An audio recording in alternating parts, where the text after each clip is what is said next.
In 2263, humanity was a galactic underdog, scraping by on the fringes of the Orion Arm. The Galactic Concord, a smug alliance of advanced species led by the crystalline Clythar, deemed Earth a Class D resource sink and demanded tribute, half of humanity's rare minerals or face orbital bombardment. Earth's fleets were outdated, its colonies overstretched. Defiance seemed futile, but humans don't roll over easy. On Titan, Saturn's moon, a sprawling scrapyard held the remnants of humanity's early space age, rusted shuttles, cracked reactors, and forgotten probes. Here, Jack Scrap Moreno, a 40-year-old salvager with a cybernetic arm and a love for classic rock, ran a ragtag crew. Jax could turn a toaster into a thruster, and his junkyard was his kingdom. His team included Nia, a sharp-tongued exobiologist who'd studied alien tech, Vic, a wiry hacker who'd once crashed a Martian stock exchange, and Rosa, a former asteroid miner with a knack for explosives. They weren't soldiers, but they were scrappy, and that was enough. The Concord's ultimatum came via a Clythar envoy, a glowing crystal humanoid aboard the dreadnought Pinnacle. "Surrender your resources or be erased," it intoned, its voice like shattering glass. Earth had 14 days. Jax, listening via a pirated feed, spat into his coffee. "Erase us? They haven't met my wrench." Jax's plan was insane. Build a starship from scrap to infiltrate the Pinnacle and sabotage its quantum core, the heart of its weapons. No one had ever breached a Clythar ship, but Jax saw opportunity in the junkyard's chaos. "We don't need a fleet," he told his crew, tossing a wrench. "We need a distraction." They scoured the yard, hauling parts, a derelict freighter hull, a fusion drive from a crash probe, and solar panels from a forgotten satellite. Nia analyzed Clythar tech specs, stolen by Vic from a Concord database. "Their ships use quantum entanglement for shields," she said. "Disrupt that, and they're vulnerable." Vic, his eyes glowing with neural implants, grinned. "I can spoof their sensors, make our junker look like one of their shuttles. But we'll need a hell of a paint job." Rosa, rigging explosives from mining charges, laughed. "I'll make it go boom pretty, too." They worked around the clock, welding, wiring, and cursing. Jax rebuilt the freighter's hull, grafting on salvaged thrusters.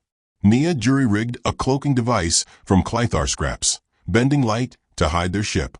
Vic coded a virus to scramble the Pinnacle systems, while Rosa packed the ship with decoy drones rigged to explode like firecrackers. They named their creation the Junkyard Dog, a patchwork beast that looked like a drunk engineer's fever dream. On day 10, the Concorde tightened its grip, deploying drones to Titan's orbit. Jax's crew launched the dog under cover of a methane storm, its cloaking flickering but holding. The ship rattled, it seems groaning, but Jax patted the console. "Hold together, girl. You're uglier than my ex's cooking, but you've got heart." The Pinnacle loomed, a crystalline behemoth the size of a city. Vic's hack fooled its sensors, letting the dog dock in a maintenance bay. The crew in scavenged envirosuits slipped inside, carrying tools and Rosa's explosives. The bay was a maze of glowing conduits and Clythar drones, their facets scanning for intruders. Jax led the way, his cybernetic arm prying open panels to access the ship's subsystems. Nia planted micro-emitters to disrupt the quantum shields, while Vic uploaded his virus, slowing the Pinnacle's response. Rosa rigged decoy explosives to draw attention, their blasts echoing through the ship. The Clythar, arrogant and slow, assumed a malfunction, not an attack. But the plan hit a snag. A Clythar overseer, its crystal form pulsing red, cornered them in a corridor. "Primitive scavengers," it hissed, its voice cutting their minds. "You dare challenge the Concorde?" Jax grinned, tossing a wrench. "Challenge? Nah, we're just here to borrow some shine." Rosa's decoy went off, shaking the corridor, and the crew bolted, diving into a maintenance shaft. They were close to the quantum core, but the Pinnacle's alarms blared. Time was running out. The Junkyard Dog clung to the Pinnacle's underbelly like a tick on a beast. Inside the dreadnought, Jax's crew navigated a labyrinth of crystalline tunnels, their envirosuits sparking against the ship's energy fields. The quantum core, a glowing orb suspended in a magnetic cage, was deep in the ship's heart, guarded by Clythar sentinels and automated turrets. Jax's plan was to plant Nia's disruptors around the core, let Vic's virus wreak havoc, and escape before the pinnacle blew. "Stay sharp," Jax whispered, his cybernetic arm whirring as he pried open a vent. Nia's disruptors hummed, their signals scrambling the core's entanglement matrix. Vic, his neural implants glowing, patched into a Clythar terminal, his virus spreading like wildfire. Rosa rigged a chain of explosives to collapse the core chamber supports, ensuring maximum chaos. The Clythar caught on faster than expected. Sentinels, towering crystal constructs, swarmed, their energy blades slicing the air. Jax tackled one, his arm servo punching through its facet, sparks flying. "These guys need a polish," he quipped, dodging a blade. Nia's disruptors fried two more, their forms shattering like glass. Rosa's explosives detonated, shaking the ship. The core flickered, its glow dimming, but the Clythar rallied, their psychic commands drilling into the crew's skulls. Vic, wincing, amped his virus, locking sentinels in loops. "I'm giving these rocks a headache," he muttered. They reached the core chamber, a vast dome where the orb pulsed like a star. Jax planted the last disruptor, but a Clythar overseer appeared, its form blazing. "Your defiance is futile," it boomed, unleashing a psychic wave. The crew staggered, but Rosa lobbed a flashbang, a mining charge rigged with magnesium, blinding it. "Move," Jax yelled, dragging Nia as the chamber shook. Vic's virus crashed the core's controls, and Rosa's explosives brought down a wall, blocking the sentinels. They sprinted back to the dog, but the Pinnacle's shields rebooted, trapping them. The ship's weapons locked on, and Jax's heart sank. They needed a new plan, fast. Back on the dog, Nia had an idea. "The core's unstable now. If we overload it with the dog's fusion drive, we can force a chain reaction. It'll take out the Pinnacle's weapons." Jax frowned. "And us with it." Vic grinned. "Not if I hack their escape pods. We ride out in style." They worked frantically, rerouting the dog's drive to channel its energy into the core. Rosa rigged the ship's drones to kamikaze into the Pinnacle's turrets, buying time. Vic hacked a pod bay, reprogramming Clythar pods to accept human biometrics. The dog groaned, its drive redlining, but Jax patted it. "One last run, girl." They docked near the core again, Jax and Nia wiring the drive directly into the chamber's conduits. The core pulsed erratically, alarms screaming.